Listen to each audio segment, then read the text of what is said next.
Se Deus existe, porque é que Deus permitiria o mal? Então, o primeiro argumento é o mais comum e podemos dizer o maior, que é o livre-arbítrio.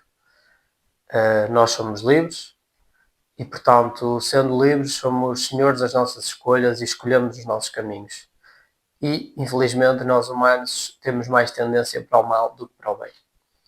E então, muita da maldade que existe no mundo, por exemplo, as guerras, a fome em si, porque a fome vem de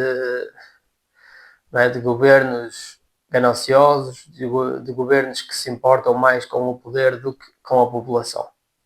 Também esse não é o ponto, não vamos entrar nisso, mas as escolhas dos humanos, principalmente de humanos com poder, já causam bastante mal no mundo. E então esse é o primeiro argumento, é o livre-arbítrio. Deus fez-nos livres porque Deus quer amor verdadeiro. Se nós não fôssemos livres, nós não conseguiríamos amar Deus verdadeiramente. E Deus quer amor verdadeiro. Porque, se eu não sou livre de fazer a minha escolha, se eu sou obrigado a fazer aquilo, então aquilo não é verdadeiro, aquilo é uma obrigação. Portanto, se Deus nos obrigasse a amá-lo e nos obrigasse a fazer o bem, nós não seríamos livres e, portanto, não poderíamos amar Deus verdadeiramente.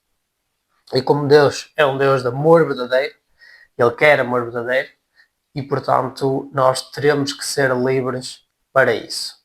E, como é lógico, quem paga o maior preço disso é Ele e não nós. Porque Deus, quando nos faz livre, Ele assume o risco que é nós podemos rejeitá-lo e nós podemos fazer o mal. Portanto, esse é o primeiro argumento, é o livre-arbítrio.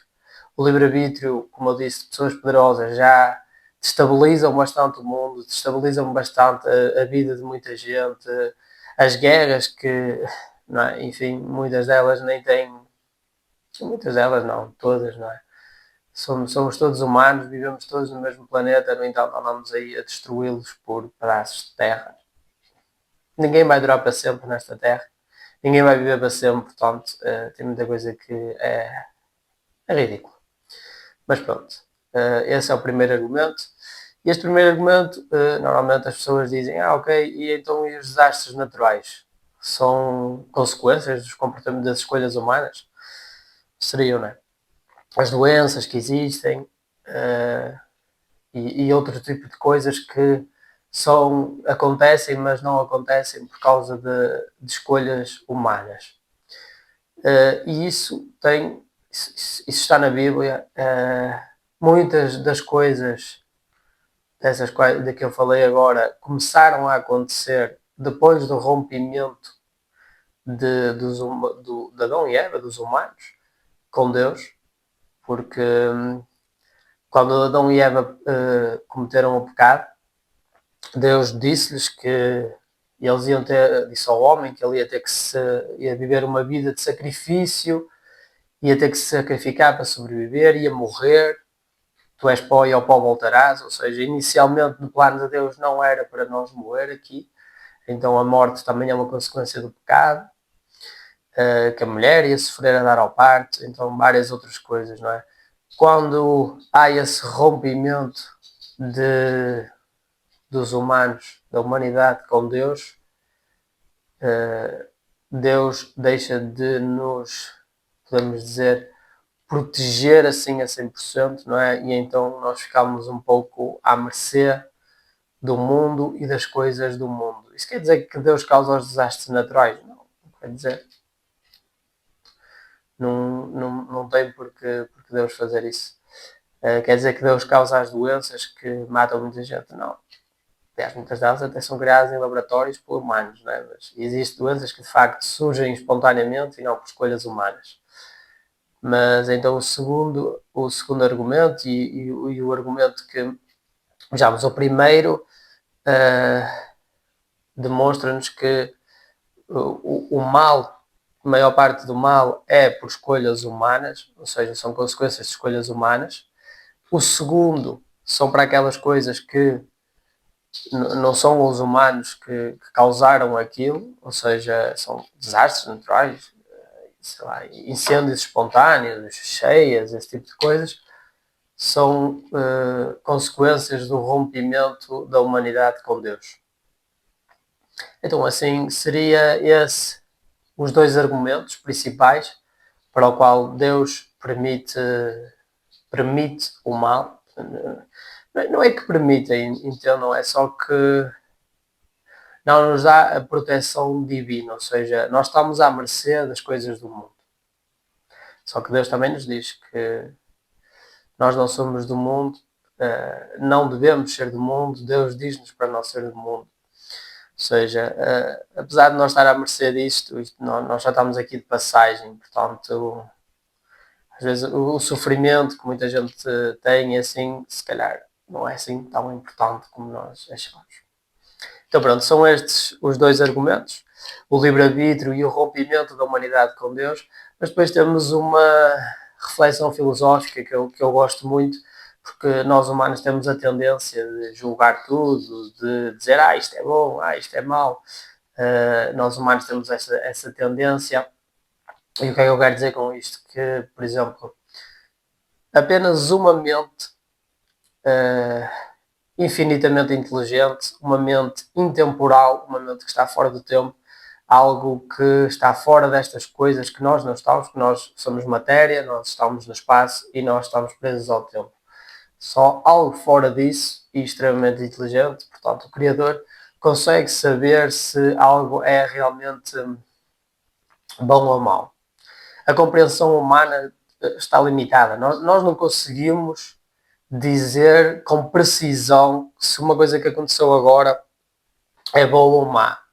Tem aquele ditado chinês que eu gosto, que é um pai tinha um filho, esse filho sofreu uma queda de cavalo e ficou paraplégico. E então toda a gente foi à casa do pai, os vizinhos assim, meu Deus, que tragédia, o seu filho já não pode andar. E o pai disse, talvez seja uma tragédia, não sei, só o tempo dirá. E depois, passados os tempos, não é? A China entra em guerra e os soldados estão lá a ir buscar os miúdos todos e os homens para a guerra e chegam lá à casa desse pai e não levam o filho dele, porque ele era paraplégico, então não podia ir. Então os vizinhos vão lá à casa do pai e dizem, que sorte, o teu filho não foi para a guerra, ainda bem, podes ficar aqui com ele, não sei o quê. E o pai diz, talvez seja bom, não sei o quê. Percebem então o que eu quero dizer é que, por exemplo, Deus estava fora de, por exemplo, pondo Deus aí nesse exemplo, não é? Deus está fora disso, Deus sabia que aquilo podia parecer mal aos olhos dos humanos, lá na frente até foi bom, não é? O filho não foi à guerra, ficou com o pai, ele não pode andar, não, mas olha, está ali em paz, está em família, está com as pessoas que o amam à volta dele, portanto, se calhar ir à guerra era um mal maior do que aquele, portanto, é isso, a nossa compreensão humana está limitada e nós não conseguimos dizer com precisão se uma coisa é realmente boa ou má. Apenas Deus consegue julgar, porque Deus é uma inteligência infinita, Deus está fora do tempo, da matéria e do espaço, então apenas Deus consegue avaliar uma ação, algo que aconteceu, realmente, verdadeiramente, não é? Apenas Deus consegue perceber se aquilo é mesmo bom ou é mesmo mau. Eu tenho um exemplo que se calhar até dá assim mais um choque de realidade do que deste ditado chinês que eu disse, que isto até é uma história verídica, na verdade não é nenhum ditado. Para quem não sabe, aquele senhor lá da Alemanha que fez muito mal, ele aos judeus, acho que já não preciso dizer quem é, estou a tentar evitar de dizer o nome dele porque pronto, o YouTube pode dar algum tipo de restrição. Então ele quando era criança, ele esteve-se a afogar num lago e um padre salvou-o. E passados uns anos ele fez das maiores atrocidades que já foram feitas no planeta Terra, não é? Então, bom, se o padre, antes de saltar para o lago para o salvar, conseguisse ter uma visão e visse tudo o que aquela criança ia fazer, o padre salvaria? Eu não sei se salvaria, não é? Ainda para mais nós humanos, não é? Com a nossa fraqueza e o nosso sentido de justiça, de julgar tudo, de pôr tudo bom, mau, separar tudo, não é? se calhar não salvaria. Eu falo por mim, eu se tivesse prestes a entrar naquele lago para salvar essa pessoa e tivesse uma visão de tudo o que essa pessoa ia fazer, provavelmente pensaria duas vezes se salvava aquela criança ou não. Mas o que é que Deus, provavelmente, agora estou só a supor, o que é que Deus provavelmente viu naquele momento? Uma criança a afogar-se. Então, foi uma boa ação. Só que essa criança, pronto, veio a fazer o que fez. Então, pronto, isso, não considero bem que isto seja um argumento para o título, mas é assim, uma espécie de uma reflexão filosófica que também nos chama um pouco à razão, porque nós humanos gostamos muito de julgar se as coisas são boas, se as coisas são más, gostamos muito de apontar o dedo, não é? E então acho que acaba por ser tipo assim uma espécie de lembrete, né? Nos lembrar que a nossa compreensão é limitada e nós não conseguimos ver as coisas com os olhos de Deus.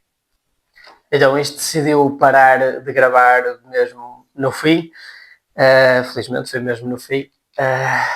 Então só recapitulando, os argumentos do vídeo foram: o livre-arbítrio é a consequência dos principais males do mundo, podemos dizer assim. E então o outro argumento é o rompimento da humanidade com Deus, até porque isso é bíblico. Quando Adão e Eva cometem o pecado, tem lá uma série de coisas que Deus lhes diz, como por exemplo a morte e entre outras coisas. Então esses seriam os dois argumentos, depois deixávamos só uma espécie de reflexão filosófica, lembrando-nos da nossa limitação de compreensão que nós humanos temos.